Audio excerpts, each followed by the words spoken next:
Hello, everybody. Thanks for joining. We're just going to wait for a few more participants to fall in here. We're going to get started in probably about 90 seconds.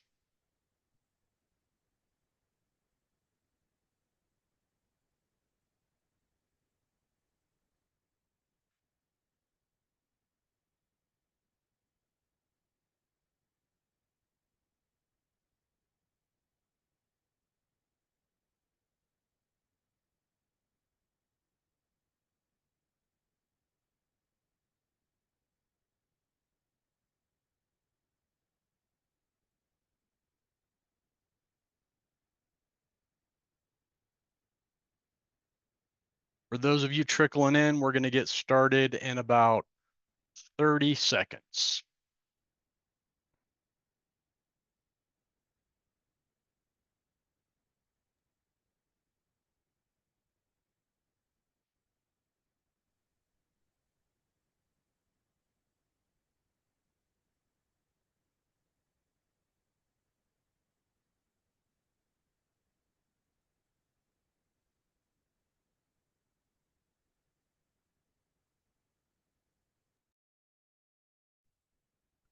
All right, everybody, we're going to go ahead and get started. I want to thank everybody for coming. Today, we're going to talk about boosting productivity with ChatGPT. And I want to thank Ticomix for partnering with us on this. Mark is the principal of Ticomix, and super appreciate you guys partnering with us on this. A little bit about Total Secure Technology. Probably there's quite a few of our customers on here already, so you may know, or you likely know. But for those of you who are not working with Total Secure Technology currently, we provide managed IT support, managed IT security, and managed IT projects. We are an outsourced IT department for organizations who have 25 to 400 employees is kind of where we work, and we're an outsourced IT department. We are an IT department for small business. So if you're not in touch with us and you want to get in touch with us, you can scan that QR code. But without further ado, I'm going to introduce Mark Perez. I've known Mark for probably about 8 years now. We met in an MSP peer group. Mark was the co-founder of TechMD prior to becoming the principal of Ticomix, where Mark led TechMD into one of Southern California's largest managed service providers. And in 2022, they had an exit to private equity, but they have a proven track record of providing technology innovation and operational excellence into the SMB space. Basically, Ticomix provides custom software development and AI-powered solutions. And without further ado, I'm going to turn it over to Mark. Mark, thank you very much. Awesome. Thank you, John. Okay, so let's go through the agenda today. I'm going to go ahead and we're going to talk a little bit about ChatGPT. I'm going to talk about it as little as possible and show as much as I can. So we're going to probably spend about 5 minutes talking about ChatGPT, and then the balance of the webinar Hey, going. Mark. I'm sorry. I forgot to mention that if you have questions, you can put them into the Q&A. I apologize for not doing that housekeeping before we got started here. I don't mean to interrupt you, but if you have questions, we're going to get to them probably towards the end. But if there's a pertinent question in the Q&A section of the webinar here, we will get to it as we're going. So I apologize, Mark. No worries. And when I'm doing those live demos, if you want me to go a little deeper, you have a question on that, just feel free to put that into the Zoom software, and then John can interrupt me and help me with that. So I'm going to talk about ChatGPT, and then I'm going to show you. There's probably all different levels of people on this call. Hopefully, I'll be able to provide value to all of you. What I'm really hoping out of this webinar is that you walk away going a couple ideas of, wow, I had no idea I could use AI for that in my business. So I think all the examples I'm going to go through are practical ways that you can use AI in your business. So let's jump in and talk a little bit about Ticomix. Yeah, 2 seconds on us. So we've been around 25 years. We do custom software. And in the last couple of years, we've dived into doing more work around AI and building AI solutions. So, all right, enough about us. ChatGPT for business. So just to kind of set the make sure we're all on the same page. So why does it matter? I imagine at this point a lot of you guys have used AI in your business, but if you haven't, it's an amazing tool that can save a ton of time. It's We're seeing it replacing Google for solving business problems. A lot less people are searching on Google these days and using ChatGPT for search, for analyzing, for brainstorming. And that's just the whole point of this webinar, is just to show you different ways that you can use it if you're not currently using it. And if you are using it, hopefully you come away with some new ideas. So we're going to focus on ChatGPT, but there are other options. Microsoft has their own solution called Copilot. The neat part about Copilot is that it's integrated into your Outlook, your Word, your Excel. So it's really convenient. It's not as good as ChatGPT or Gemini from Google or some of these other solutions, but it's easy to use and it's in there and it's getting better. And eventually Microsoft will likely be able to catch up. They're actually using ChatGPT as their backend solution. But it's just not as good of a product. Google has Gemini. That's great if you're a Google shop. And then they have very unique offerings. There's something called Notebook LM, for example. Notebook LM is free to use. It allows you to take a bunch of content, and we won't show this on the webinar, but just so you know about it, it's a neat tool. With Notebook LM, you can take, say, 25 PDFs, 4 websites, you dump it all in there, and then you have it create a 25-minute podcast. So on the way to work, you can listen to a podcast instead of going through all this material. Another way that we've talked about using Notebook LM is instead of handing your employee handbook that's 100 pages to a new employee that likely won't read it, what if you gave them a 30-minute podcast on it? Would that be a better experience for onboarding new employees? So Google has a lot of products like that are really interesting and pretty unique. And then there's others. There's Claude, Perplexity, a bunch. At some point, we're going to have to see consolidation in the market, but right now there's a lot of different solutions.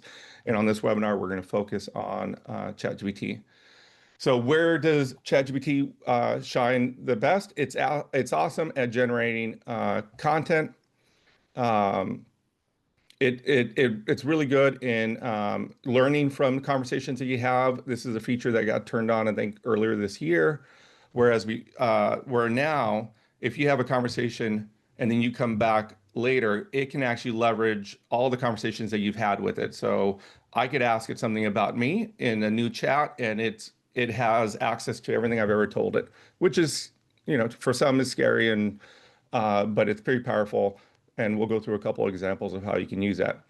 ChatGPT also has what they call connectors, which allows you to connect ChatGPT to your email, to your calendars, to HubSpot, and they're rolling out more of these connectors. You can connect it to SharePoint. We'll go through a couple of examples. And then they're probably the one that's innovating the most and creating, I think, the best overall product. It's my go-to, if anybody cares. It's what I use most of the time. I just find I get the most value out of it. Some weak spots. It's not perfect. Privacy is an issue, especially on the non-paid plans. I think it was this year they updated their licensing agreement that essentially said that if you are paying us, then we will not use what you talk to us about to train. But if you're on our free plan, then we have all rights to anything that you give us. So for businesses, if you're paying ChatGPT, then according to their licensing agreement, you can maybe imagine that they won't use your data for their purposes. Um, it's not built into any of the apps. So I mentioned before, Copilot's built into it. It makes it a little bit easier. With ChatGPT, you have to kind of, if I'm improving an email, I have to copy and paste it back into Outlook, where Copilot is integrated right into it. Currently, it lacks real-time collaboration, even on their business plan, which is personally a disappointment for me. So if I'm working on a long thread with ChatGPT, I can't invite a coworker in. Hopefully, they'll fix that. And then the biggest problem with all these AI solutions is something they call hallucinations. And hallucinations is a fancy word for it lies to you sometimes. So with all these solutions, if it sounds too good to be true, you should double check it. It can probably get you 80, 90% of the way there, but you have to be able to take time and validate whatever you're about to put out in the real world, because it can lie or mislead you. Uh, a little bit about pricing. So I mentioned before, ChatGPT is free. Uh,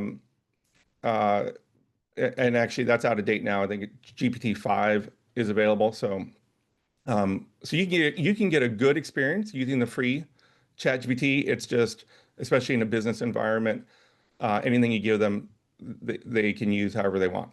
And then there's a plus, which is designed for on personal side, Teams, which is meant for businesses and gives a lot more control over the environment. And then there's an enterprise at $200, which has higher limits, so and you can use it with more advanced security. Um, oh, that's an extra slide. Wait, I'm going the wrong way. Okay, here we go. I think we are at, silly me, live demos. Great. So this is what we're going to cover on the demos. I've got probably have too many demos, so John's going to have to cut me off when we're about 5 or 10 minutes from the end. But we're going to look at personal productivity hacks that you can do, emailing, contracts, marketing, something called custom GPTs, and then if you have any requests, drop them in, and we'll look at those as well. So let's jump into the demo. So this is ChatGPT. Um, Hopefully you've all seen it. If you haven't, essentially you start with a prompt here where it asks what it is that you want to do. You can type, but this year they added this dictation, and that's primarily the way I use it, and that's how you're going to see me use it both ways. I'm going to type in to ChatGPT, but I'm also going to take a shortcut and just dictate. Um, and then this button over here is voice mode. And this allows you just to have a back and forth conversation. It actually works really well on a mobile phone. If you downloaded the app and you went into voice mode, you could turn that on in the car while you're driving and just have a half an hour long conversation. I typically in my car will ask it for updates on today's news headlines, what's happening in the financial market, and then I can go back and forth and just have a nice long conversation about things that I'm interested in. So our first example, we're going to talk about using ChatGPT to plan a business trip.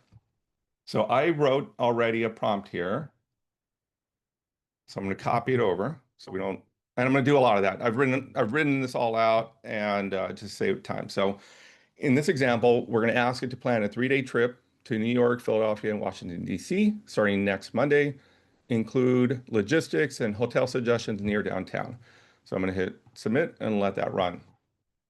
One thing I'll mention while that's running is now in ChatGPT 5 up here, you can choose a couple options. You can have it auto, which is probably what most people should do. And based on what you ask it, it will either take a long time to think it through or answer quickly. But you can manually override that. And if you're like, this is a really easy thing and I just want you to answer quickly, there's something called instant thinking, which is doing right now. It's for longer prompts where it actually has to spend time thinking about it. And then there's something called Pro, which we'll go through a couple examples. But when you ask it on a Pro prompt, it could take easily 10, 15 minutes to run through that and provide that information. So right now, I asked it to do this 3-day plan. And if I click on this, you can see exactly what it's doing. It's kind of talking to itself, thinking is AI talking to itself going, all right, this user wants a 3-day trip. And then it says, I've mapped out day one, and it's going through and it's clicking on Amtrak because apparently it's going to send me on the train. It's looking at the New York Post and US News. You can see all of what it's going through in order to give me an answer. In this example, it thought for 1 minute and 3 seconds, and it came back and it said, here's a 3-day loop by train starting September 29th. So it gives me day one, day two, day three, and it also includes links to websites that it thinks I should go visit. So for example, it looks like I am going to be taking the Amtrak, and if I click on this, I imagine it'll open, yeah, it'll take me to book my ticket if I wanted to. All right, so that's good. Hey, Mark, Yeah, sorry, just one question that came in. Somebody missed what your go-to AI solution was that you use on a daily basis. You mentioned that when you first started. Can you repeat yeah. that? It's ChatGPT. I use them Okay, all because I'm just a total nerd when it comes to this stuff. But if you were going to take them all away, I would fight the hardest on ChatGPT. I just find it to be the most useful. thanks. So this is one. Okay, so this is good. Now, one thing I want to show is that, and I want people to start using ChatGPT and all AI like this. If the first response is not everything that you want, go back. Like you don't take the first response and then stop there. So, for example, let's say I read through this and then it's good, but not exactly what I want. I'm going to say adjust the itinerary to include a client meeting in DC on day two, followed by dinner reservations at a local restaurant. And what I'm trying to show with this example, John, is that when you're using these tools, it's a conversation. You go back and forth. Rarely do we ask a coworker to do something and they get it perfect in the first attempt. Same thing with AI. I'll often go through 10 or 15 back and forth until I get exactly what I want. So right now it's going back and it's looking at what I asked, and hopefully it's going to create an adjustment on day two where I can now meet with a client and go to a restaurant. So while that's working, I'm going to open up another tab because I want to show you. So I'm going to get rid of this train. All right, let's look at deep research. And I wanted to start this off early because it may take 10 or 15 minutes for it to work. So this is something similar, but we're going to use, if you go here and you do deep research. So this one, I wanted to go out and analyze a lot of information. And in this example, I'm going to tell it, search for the top AI conferences in New York, Philadelphia, and Washington between now and December 31st and plan a 3-day trip. This is much more complicated. It has to go out, look at websites. It has to figure out what are AI conferences, which ones might I be interested in based on things that I've already talked to about. It has some idea. And so I hit the research button because I want it to really spend a lot of time doing it. I'm going to hit submit. Now, every time you ask it to do research, it does something really smart. Before it just dumps itself into doing 10 minutes of research, it will ask for some clarifying questions.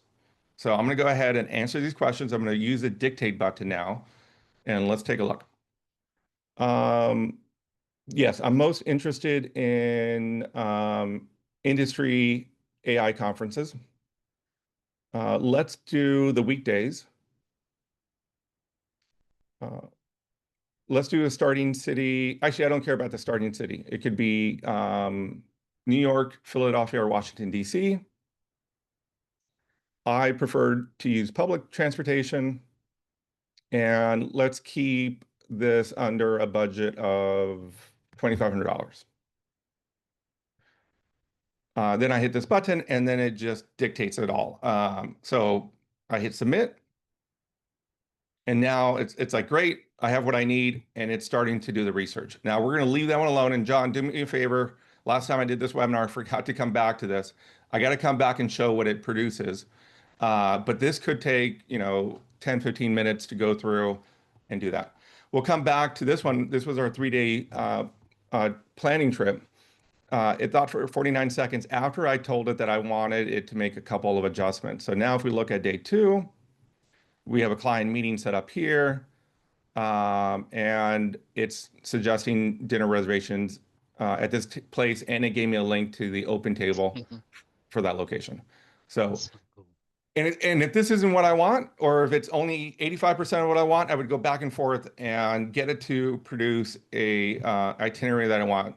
In fact, I could do at the end, I could say, this looks great. Go ahead and dump this into a Word document so that I could, yeah, just dump it into a Word document.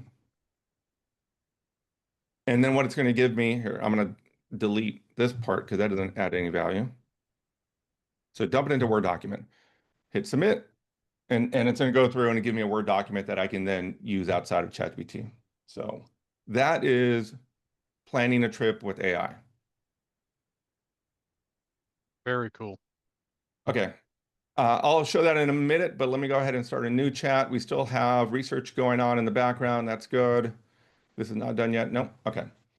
Um, so another thing I use AI to do, mainly or not mainly, I use AI a lot to help me with the things that I've always procrastinated to do and like that I put off and that I don't want to do because I just don't find them to be fun. And I like to be a fun kind of guy. So one of the things I don't love to do is taking like a large project and thinking through all the details. I'll put that off and then, way too late. So one of the things that you can do is you can use AI as your brainstorming partner. So in this prompt, I say, break down the project, launch product X to market. I'm just making it up. And this is to produce a template into all necessary work streams, branding, pricing, sales, engagement, legal, review, logistics over the next 45 days. So I'm essentially saying I want to launch a new product to market. Give me a template by which I could work on this. And I want to break it up into chunks. What I have found, at least with myself, is if I have this task of launching a new product, it's too much, and like I said before, I put it off. But if I can have AI, and I'll go ahead and make sure I'm on auto, I am. If I can have AI break it down into bits and pieces, then it's a little bit easier for me, right? So it created a timeline. I told it 45 days. So days 1 through 5 is foundation. Then we go to branding and pricing, and we go to legal, logistics, and final. And then it breaks down on day 1, I need to write a 1 sentence value proposition. And then I need to come up with some product names on day 2, which is fine. So then that's what it produced. It's a good starting point. Now I'm going to say, starting with days 1 through 7, provide me an agenda for each day, including a summary of the objective for the day. So what I've done is I appreciate the outline and maybe I worked through that a little bit with it, but now I want to go a little bit deeper. So I'm going to direct it to just focus on days 1 through 7. And it creates an agenda and then an objective. And then let's say I get that where I want it, and now I want to focus on day 1. Day 1 was drafting a value proposition, and then it listed out the objective. I'm going to go ahead and say, give me a lot more detail on day 1, including writing for me an opening statement for the kickoff meeting that inspires my team and pay attention, inspires my team to pay attention and give their best. So let's see what comes up. And now I created an agenda for that meeting where I'm going to kick it off, talk about the value proposition, and it suggests, group share, wrap up time, and maybe this is not what I wanted, but it's a starting point, and I can just go back and forth and adjust it. It even suggested, this is something new that I really like with ChatGPT. At the end of a prompt like this, it's trying to think ahead, and it says, "Do you want me to drop this into a worksheet for your team?" Which is neat. Sometimes I'll say yes. A lot of times it's actually thinking through my next thing, and all I have to say is yes, go ahead and do that, and it produces it. So that's kind of using ChatGPT as your buddy to kind of think through a big problem, break it up into little chunks, and get it to help you identify pieces that you can bite off on a daily basis. I want to go back to this 3-day plan, and there it is. There's our Word doc, and if I click on it, it should open up a Word doc. And I'll go ahead and show that to you. And this is what it produced for my 3-day trip to, where am I going? To Washington, D.C., Philadelphia, right? So, and I could have asked it for this in an Excel sheet if I wanted, or a calendar invite, or a bunch of different things. So, all right. this research is still going on. It's looked at 18 sources. If I click on it, you can see all the work it's doing to look up AI conferences. It's looking at different conferences. It's reading them. It's trying to figure out which ones are the top ones it's going to recommend. All right, let's do, okay, we're going to now talk about writing emails with AI. I am not a good writer. And I use it a ton to write emails, and I'll show you how I use it. Let me get everything ready on my end. Okay, what's my first? Oh yeah, so here is my first example. Let's say,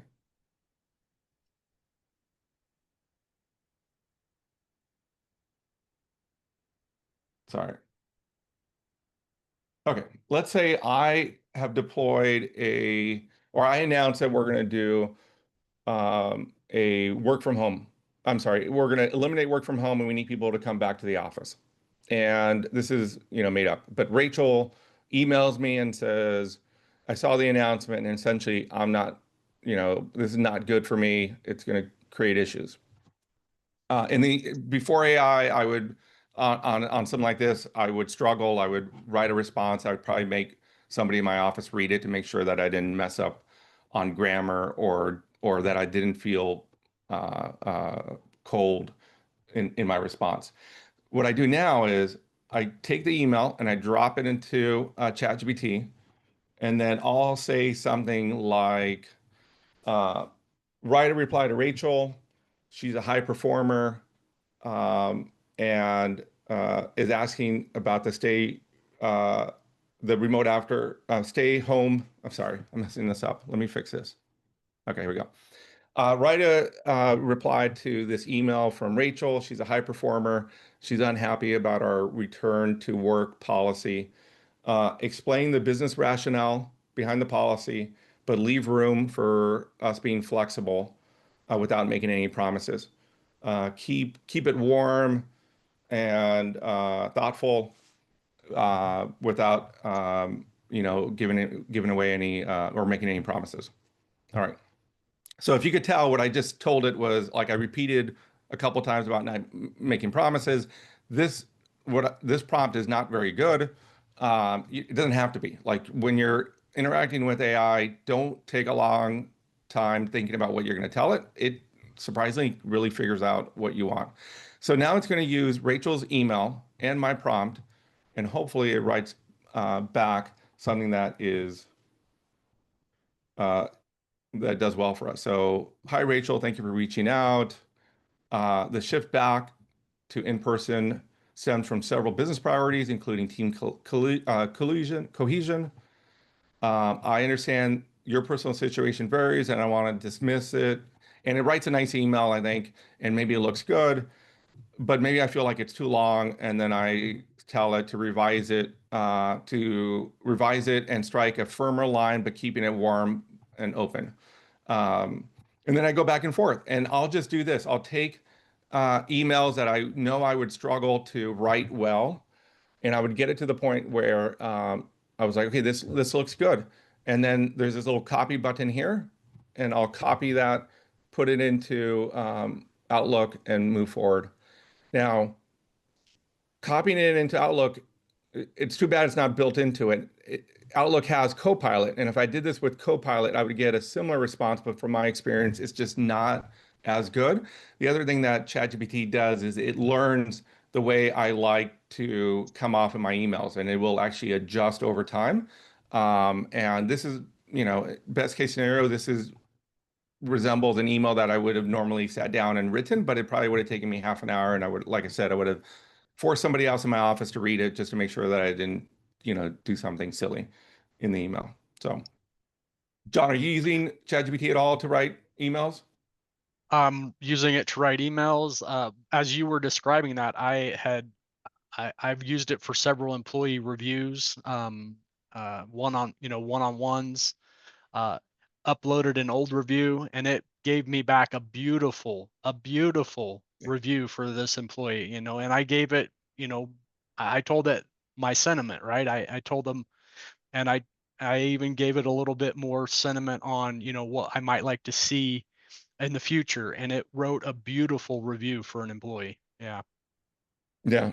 And it's at least for me, it's really up my game in my communication, my written communication, where I in the past struggled. And that's where I think AI has the biggest potential is we all struggle in certain areas. Maybe you're a great writer and I'm not, and or but leveraging AI to kind of fill those gaps and make us stronger where we're weaker, Hmm. that's where I think it's a game changer for us. So, um, And just mhm, just one other thought on that. Like I felt a little guilty, right? yeah. Because I didn't put the 3 hours into it that I normally would have put into an employee review. I almost felt guilty that it only took me 20 minutes to prepare for a review for an employee. But um, that's the reality of artificial intelligence, right? Is it gives you a lot of time back. Literally, I probably would have spent 3 or 4 hours preparing and writing a review for this particular report of mine.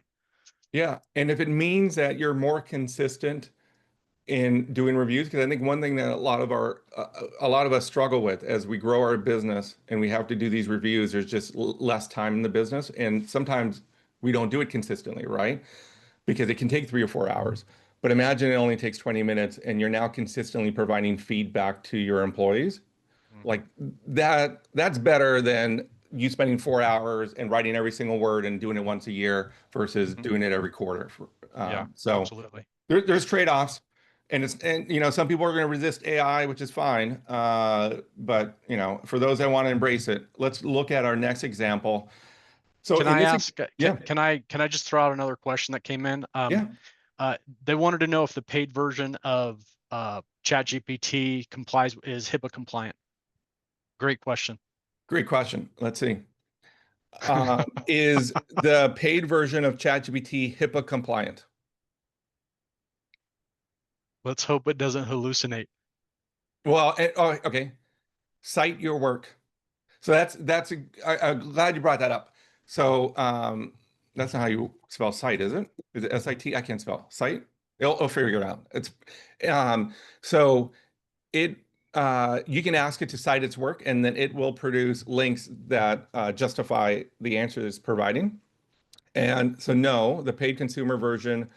So Plus, Pro, and Team are not. Um, And let's see. So no, the answer is no. And I bet we can go through this and figure out, let's see, is there a version of ChatGPT that is HIPAA compliant, or is there a way to use it and be HIPAA compliant?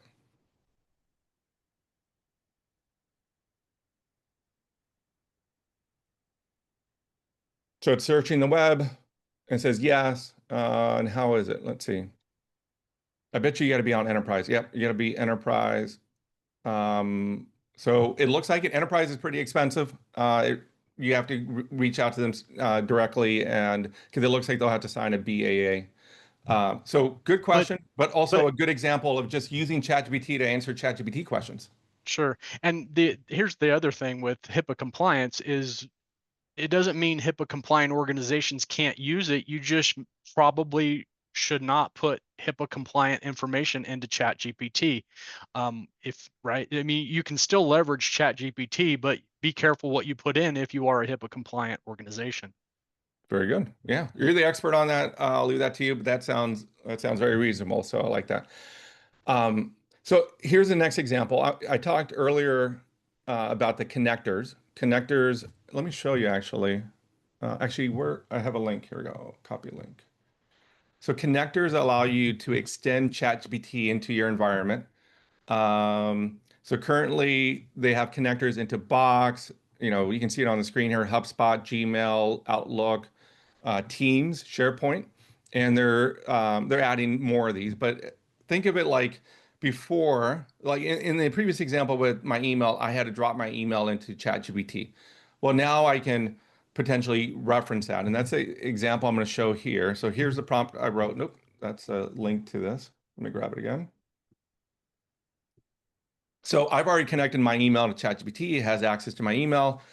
So I'm going to say, look through all my emails with Sebastian about this AI webinar we're hosting today and summarize any conversations, any commitments I've made along the way. So I make sure not to drop any balls. And what it's going to go do now is it's going to connect into my email and it's going to look through all my emails and hopefully provide a summary. And that's pretty powerful. It can do that in Microsoft Teams. It can access it through Teams and SharePoint. And I can only imagine over the next couple of months they'll add more connectors, which is which just makes it a little more powerful. So I think we'll actually that shouldn't take that long. Let's just wait a minute and see what it comes up with. There was another question Yeah. that came in. It's um, what's your thoughts on users relying on AI for legal advice? Define user. I don't think lawyers should use. There was a lawyer that was really popular like a year ago that I don't know if he got disbarred or just in trouble, but he used AI and it created a bunch of fake legal cases to support his argument. Um, so I use it all the time. And in fact, I have an example we'll go through on how I use it. But I'm using it to do the kind of work that I would have done and not involved an attorney. So, for example, an example will show I'll have it compare two legal documents and I'll ask it to cite any differences. So, if I send a customer or a prospect an NDA and then they send it back signed or they send back an agreement signed, you know, I should be reviewing what they sent back signed to make sure that they didn't change anything at the last minute, but I never did that. Now with AI, I'm constantly, just double checking it. So I'll use it in those ways, but I won't have it write a contract that an attorney doesn't review. Mhm. Right. That seems a little too dangerous. And we should probably have a disclaimer that this is not legal advice. Yeah, that's right. In fact, the whole webinar is a disclaimer. Don't listen to anything I'm saying. Um, Okay, so it went through and it looked through all my emails and it found emails all the way back from August 27th. And if I click this link, it'll actually open up the email. These are it found stuff in SharePoint. It found the webinar in SharePoint, which is I didn't ask it to do, but that's nice. And I can open that up there. So it went through my office environment and created, did this search. I think this is imagine you bring on a new employee and that new employee replaces Mary. And typically, what we would do in our at our company is we would give the new employee Mary's mailbox and said, "Well, here's Mary's emails. Have fun." And then if a customer reached out to the new employee and said, "Hey, Mary promised me X, Y, and Z," well, what happens at that point? Like the new employee has to go through thousands of emails at Mary. I think it'd be easier just to go once you connect ChatGPT into your email, go, hey, this customer is saying that Mary said X, Y, and Z. Is it true? And let ChatGPT go through a bunch of emails and try to figure out if that's true or not. I think it saves time. All right. So that is an example of how you can use ChatGPT with your email. John, are you using any meeting tools to like attend meetings with you, online meetings, and summarize notes? Absolutely. So almost every one of our internal teams meeting is recapped with we pay for the premium version of Copilot. So all of our team meetings are recapped and to-dos come out.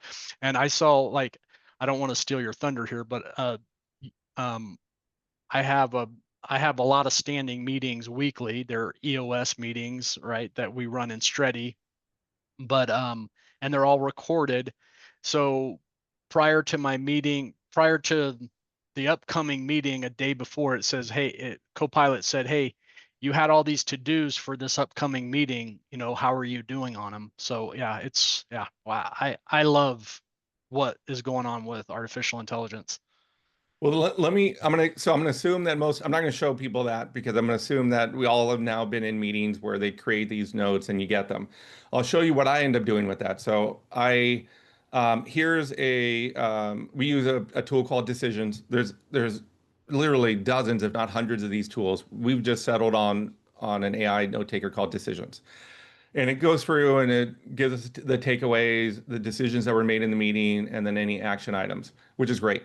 What I started to do is I'll go ahead and drop that email into ChatGPT after the call, and I'll say something like, "These are the notes from my meeting. Draft a follow-up email with Doug where I thank him for his time. I recap any of the pain points that he brought up. I propose next steps and include a suggested agenda for our next call. Again, this is stuff that I'm capable of doing. I've been in business for 20 years. I could do this, but I don't know, it would have taken me 15, 20 minutes, and maybe I'm super slow and you guys can do it faster. But I can just drop in the recap. I can give it that prompt, and it's going to draft a pretty darn good email along with an agenda in just a matter of seconds. And with that, I can then a lot of times what I'll do is I'll copy that into Outlook and then I'll modify it as necessary, or I'll work with ChatGPT to do that. So have you tried that, John? Have you used the meeting notes that way? I have not used it to prep a recap, but I'm definitely going to be doing that moving forward. Every one of our technical business reviews with our clients gets a recap email, and yeah, we'll be working with the account management team on having that done. Yeah.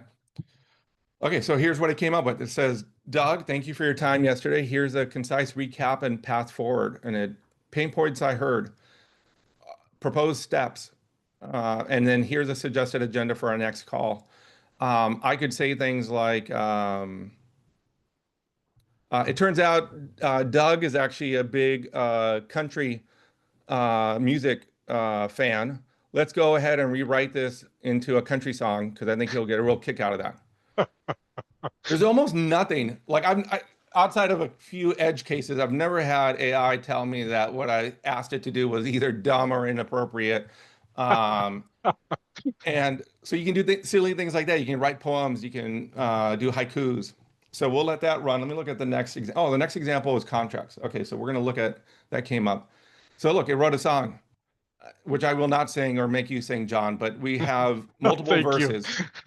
Yeah. So all right, that's a little silly, but hopefully it's a good example. Oh, look, I just clicked on our research. Before we go on to the next one, 15, 20 minutes ago, we asked it to, let's see, what did I say? I said, search for top AI conferences in these three cities between now and December 31st, and then plan a 3-day trip. And it thought for, how long did it spend?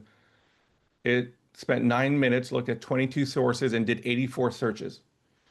Like there's no way I couldn't do 84 searches in 9 minutes and read all the content. So it created for me now a very detailed plan. It's got pictures even. And I started on day one on October 7th. It tells me about the event. Again, it includes links. It talks about travel. Um, I mean, I don't know. I would have had an EA, an executive assistant, go through and do this kind of work, or I would have done it myself, and like after work on a weekend. And now AI can just do this. And a lot of times, especially on these research ones, you saw that we did the prompt, we gave it a little more information, and then we went off and did other work. Yeah. And that's how you could use the research. You could do research on your business. You could do research on your competitors. You could ask it to analyze different markets. And I've done some that take 30, 40 minutes and it's just running in the background and producing content. My very amazing EA is on, and I'm so grateful she is. She's going to become even more amazing. Thank you, Leslie. Yeah, that's the key, right? Look, there is a scare around AI. What will it do with jobs and that kind of stuff? But from what we're seeing, AI right now is just making people more productive, allowing them to do more, get things done faster and better than before. So until it takes over the world, it's probably a good thing. Eventually, it'll destroy us all. Okay, so now let's look at contracts. Um, so this came up before the legal one. So I'm going to dump two NDAs. I'm going to dump my original. So these are PDFs. It can look at PDFs. So I dumped my original NDA that we use, and then I dumped one that was from the client. And I have a pretty long prompt where I tell it, I've uploaded two versions of the same agreement. Please extract the data, look at it line by line, look for every clause, and summarize any discrepancies. So this is a prompt that I just have that I've written a long time ago. In fact, I didn't write it. ChatGPT wrote it. I think I went to ChatGPT and it said, what prompt should I use when I have these two contracts and I want you to analyze it and point out any sort of differences. So now I just keep this in my OneNote kind of as a prompt ready to go. And then at the end, I say, let me know if I'm okay to sign it or if I need to push back. And let's see what it did.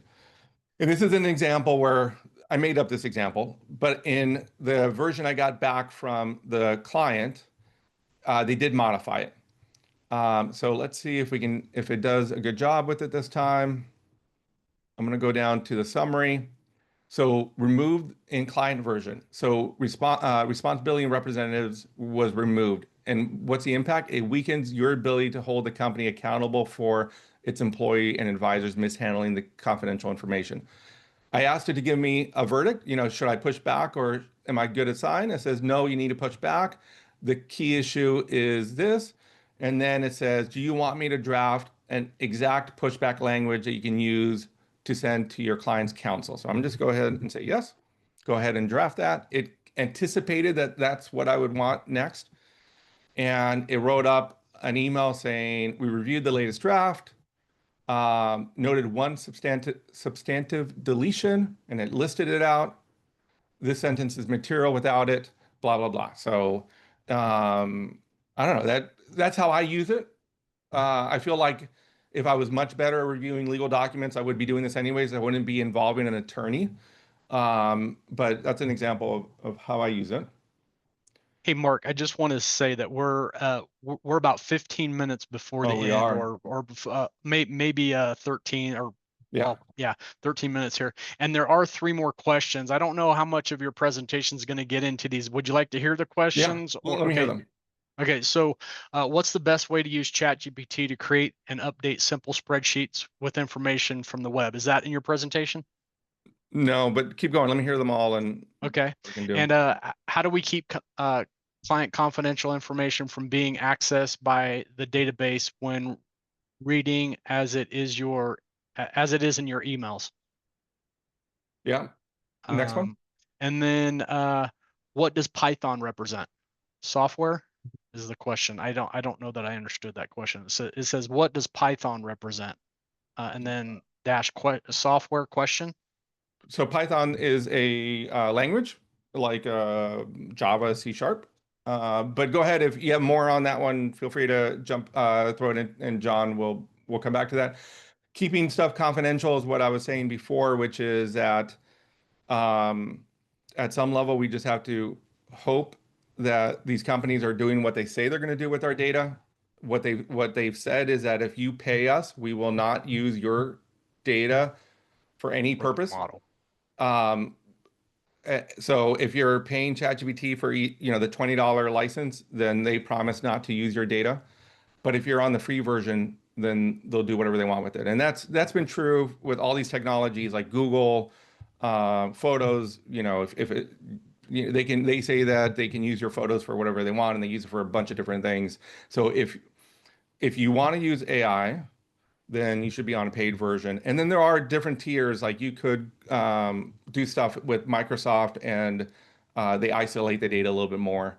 And then the Excel one, updating Excel for that, that's a tough one. I think it was just last week that Claude, which is a competitor to ChatGPT, announced their ability to modify like Excel documents, and they showed that. I haven't played around with that. It just came out in the last week.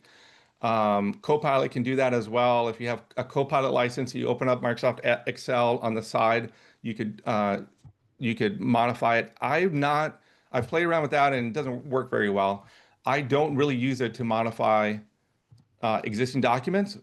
If I want to create an Excel formula, I'll tell it what I'm trying to do. I'll show it a picture um, and show it a formula that I came up with, and then it'll give me a new formula, and then I can drop that into Excel. But right now, I've not found a lot of good solutions that you can just have it modify files. All right, we have 6 minutes. Let me choose. I definitely want to show you.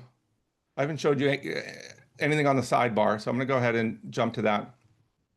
ChatGPT, the other thing I like about ChatGPT is they have like a marketplace of GPTs that other people have created.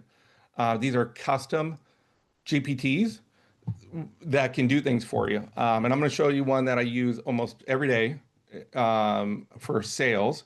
But if I wanted to, I mean, if we go back to the trip planning, if I wanted to find a GPT that was specifically designed to help with trip planning, I there's a bunch here. So here's one on Hawaii and facilitator planning to LA. There's one looks like it's in some other language. The one I use, and I'll show the example, is Sandler. So a long time ago, 20 years ago, I did Sandler sales. I still do sales, and every once in a while, where's my example? Every once in a while, I'm like, well, how would they have me respond to this? Um, so this is the example I came up with. All right. So what's special here is that somebody created a virtual Sandler and fed it a bunch of data from Sandler, and now it can speak to and it can speak as if it's a Sandler coach.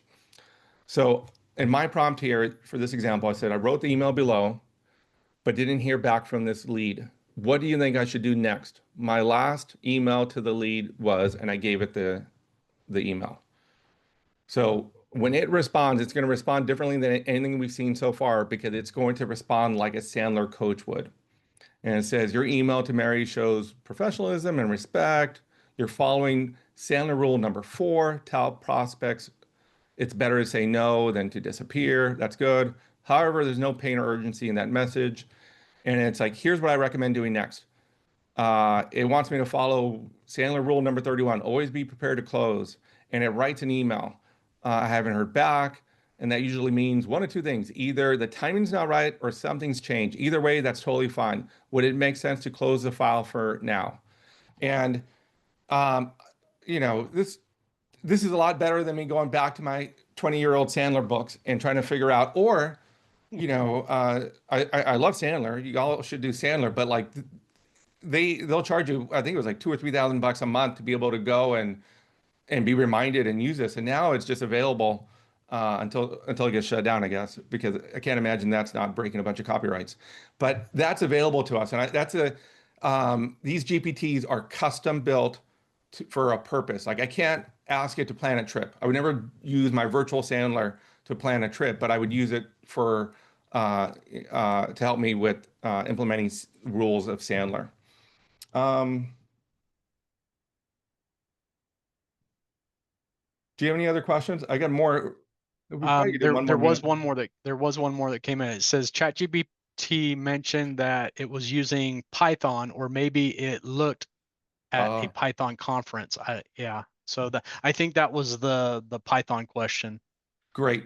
So if it did, and I'm sure it did, good eye, then it was wrong, right? It did not. So here, if I Python, nope, not in that one, somewhere else. Okay, so maybe it messed up. Maybe I told it that I wanted to do an AI conference, and it came back and said, "Here's a Python conference." At that point, I would just go back and say, that's not AI. Do a better job.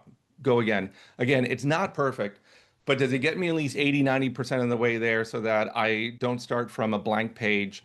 And that's primarily what I've been using AI is I no longer start from a blank page on almost anything. I can at least have it save me, you know, 80, 90% of the time. But it's not perfect. You got to double check everything, especially if you're going to be sharing it with clients. One thing I didn't do employee. It's very apologetic too when Oh it yeah. catches when you catch it giving you wrong information. It's super apologetic, and it tells you why it might have messed up. So Okay. I realized I didn't do any marketing example, so I'm going to do one, and then we'll have to stop because marketing is definitely an area that these tools shine. So here's my example. I want to create a LinkedIn post on AI in healthcare. Help me brainstorm by providing me 5 suggested topics that would be relevant to a CFO at a healthcare company. So we'll do that,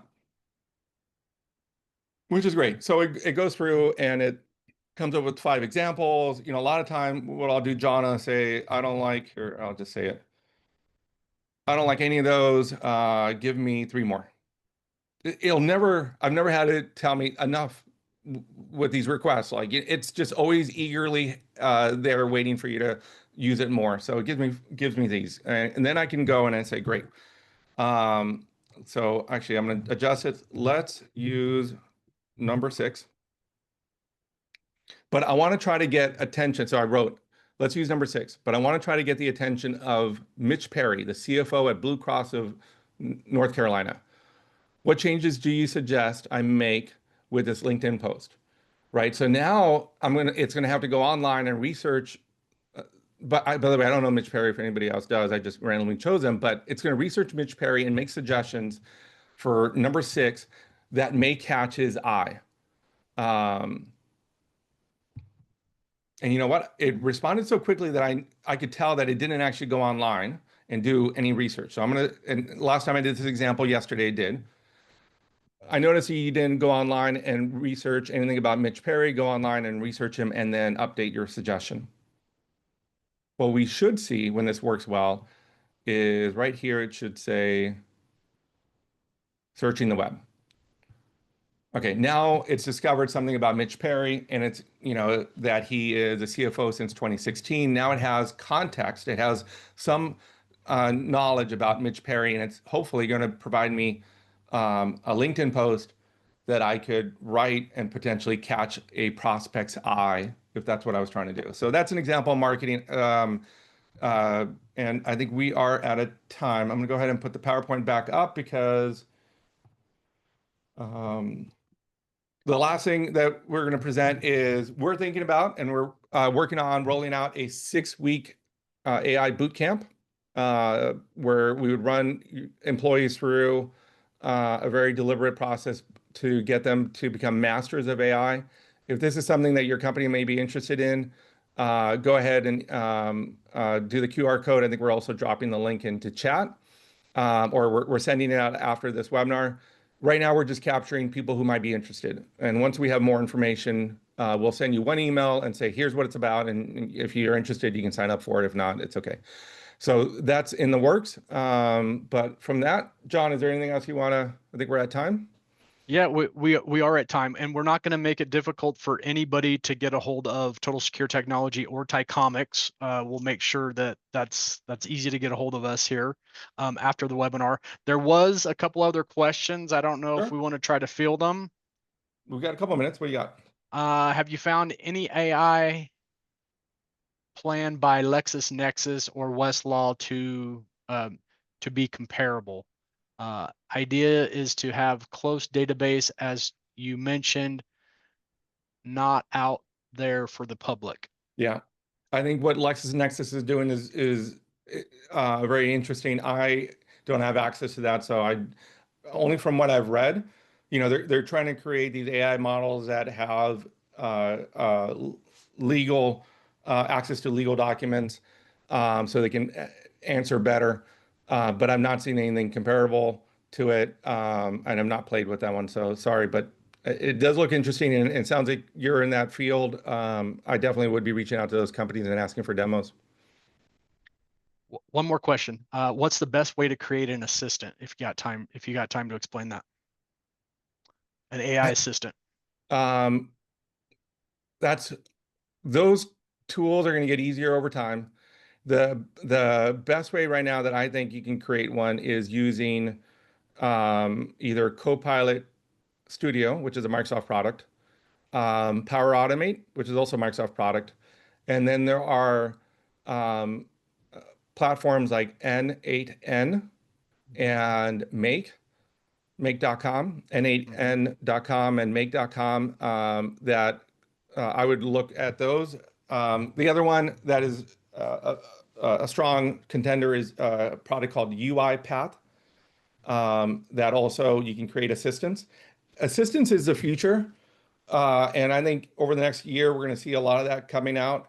I think right now it requires a pretty high level skill set to pull off, and they're expensive. But if that's definitely an area that you want to play in, I would look at the products I I'm mentioned. I'm leveraging one right now, trying to train it, called Delphi. I don't know if you've heard of that one, Mark. I'm not, no. But yeah, it has a bunch of plugins. It starts to try to emulate you. Yeah, it's pretty cool technology.